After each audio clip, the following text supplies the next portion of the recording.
오늘 하나님의 말씀은 예레미야 30장 7절입니다. 슬프다 그날이요 그와 같이 엄청난 날이 없으리라. 그날은 야곱의 환난의 때가 되미로다. 그러나 그가 환난에서 구하여 냄을 얻으리로다. 아멘. 짧은 이 한 절에는 두 가지 사건이 있습니다.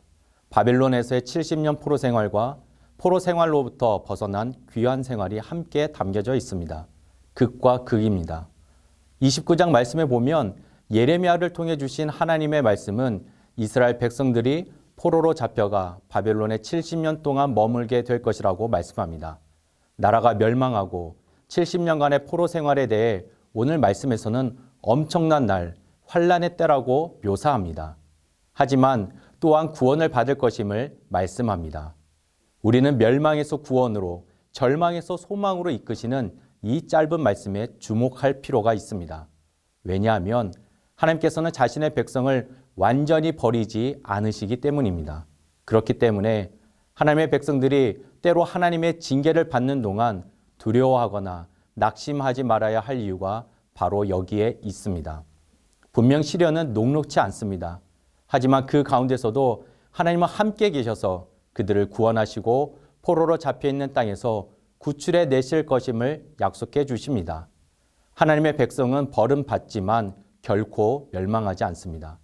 하나님은 그들을 훈계하시기 위함이지 절대로 죽이려 하신 것이 아닙니다.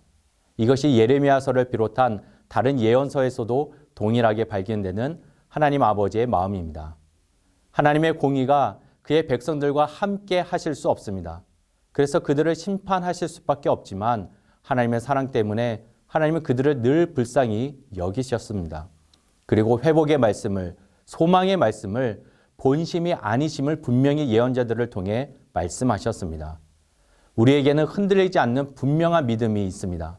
이런 믿음은 하나님께서 우리를 징계하실 수 있지만 우리는 결코 버림당하거나 멸망당하지 않는다는 사실에 근거합니다. 하지만 지금 각자의 삶 속에서 어떤 힘겨운 일을 겪으면서 하나님께서 왜 나에게 이러한 시련을 겪게 하셨는지, 왜 우리에게 이러한 고통을 당하게 하셨는지 이해하지 못할 수도 있을 것입니다. 이러한 고통이 나에게, 우리 모두에게 어떤 도움이 될지 지금 모두 알 수 없습니다. 하지만 때가 되면 모든 것을 깨닫게 될 것입니다. 그리고 그 모든 것을 깨닫게 될 때까지 그 과정 속에서 우리는 다시 하나님 앞에 온전히 바로 서게 되는 우리의 모습을 발견하게 될 것입니다. 2차 세계대전 당시 독일의 히틀러는 게르만 민족 우월론을 주장하면서 죄 없는 유대인들을 핍박했습니다. 수많은 유대인들이 폴란드의 아우슈비츠 수용소에서 죽어갈 때 그들이 눈물을 뿌리며 던진 질문은 이것이었습니다. 하나님, 지금 어디 계십니까? 하나님, 왜 이런 고통을 허용하셨는지 모르겠습니다. 시간이 흘러 연합군이 이 수용소를 탈환한 후 내부를 조사하다가 한쪽 벽에 쓰여 있는 찬송가 가사를 보게 되었습니다. 어느 그리스도인이 그의 신앙의 고백으로 기록해 놓은 구절이었습니다. 그 크신 하나님의 사랑 말로 다 형용 못하네. 하나님의 사랑? 이 지옥 같은 수용소에서 하나님의 사랑이라니 웬 말입니까? 그런데 또 다른 곳에서도 이런 글자가 선명하게 쓰여 있었습니다. 하나님은 여기에 계십니다. 아무런 죄 없이 고통받는 그 현실을 받아들이고 이해하기 힘든 상황이었음에도 불구하고 함께 하시는 하나님의 사랑을 경험했던 것입니다.